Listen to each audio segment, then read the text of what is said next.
Čekajući Božić, u svetoj noći, blaga svjetlost na naš dom, s neba je rojsila, radosnu vijest zemlje je donosila. U majčinu pogledu blistala je zvijezda, ruke su joj bile dva topla gnijezda. I očeve stroge riječi, bile su mi drage, žuljevite mu ruke postadoše blage. Zvijezda i mjesec nad kućom su cvali, prijateljski se javljao naš konj u štali. Roditeljska ljubav djecu je darivala, čudesna svjetlost tajno je skrivala. Pitao sam majku što će se dogoditi, budi dobar, reče mi, naš dom će noćas djetešća pohoditi.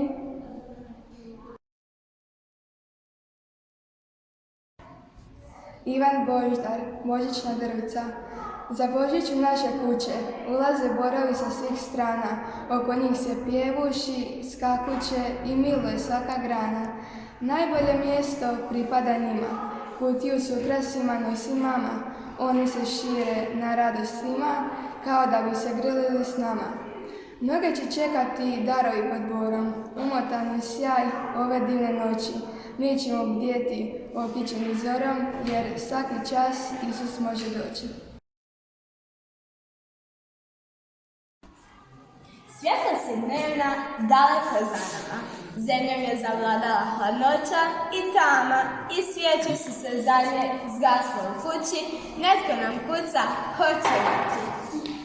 Osta smo vani, nismo se snašli, ni konak još nismo našli.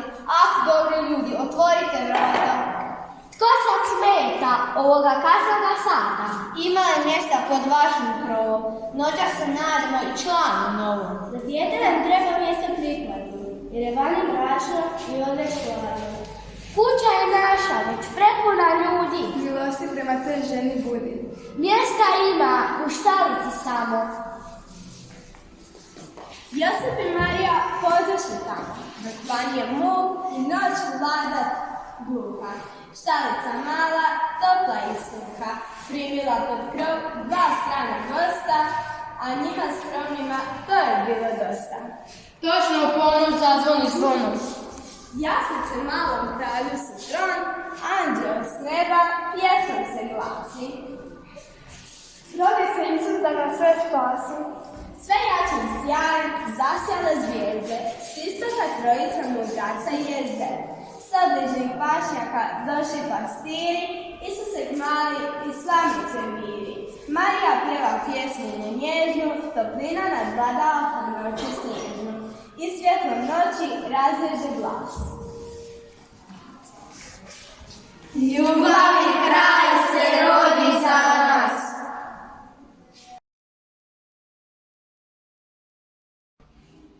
Moderni djed Božićnjak. Koliko se sjećam, u ovo vrijeme prošle godine nismo imali vremena čitati novine.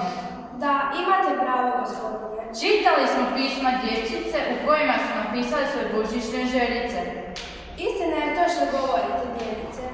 Svakog dana pisma su pristizala u velikim količinama i bilo ih je posvuda, u svim prostorijama. U potpunosti se slažem s vama. Tiha dana nismo se odmarali, da stignemo na vrijeme pročitati svako pismo. U kratkom vremenu pročitali smo pisama cijelu planinu. Da, djede, govorite čistu istinu.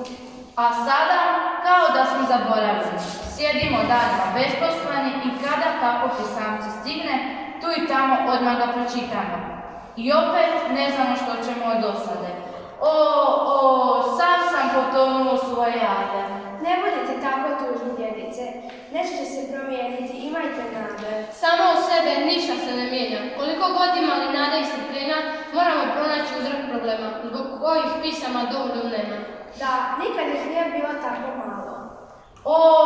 Možda djeci do mene više nije stalo. Pozorno znam da to nije istina. Djeca vas uvijek željno očekuju, ali u ova moderna vremena djeca se na drugi način dopisuju. Pa koji drugi način? Ja jedino poznajem dopisivanjem pismima. Drugi način je moderno dopisivanje, tako nazvanim mailovima. Pisma se olovkom ne ispisuju, nego se po tipkovnici tipaju. Poštari ne donose poštu, nisu potrebne markice, omotnice i sl. Nego je samo dovoljno e-mail adresu i računalo da bi se moderno dopisivalo. Dakle, moguće je da mi puno djece pisalo, ali pisma ne stižu, zato što nemam računala. Da, djede. Tako mi brade sjede, vrijeme je da se nešto promijeni. Od ovog trena i mi postajemo moderni. Ali djedice, do blagdana je ostalo još malo vremena. Upravo zbog toga, pod hitno moram kupiti to računalo. Sad se brzo spremate vas dvojica, pa svi zajedno požurimo do Salonca. Vremena je malo, na božićno jutro trebaju biti nasmijana sva dječja lica.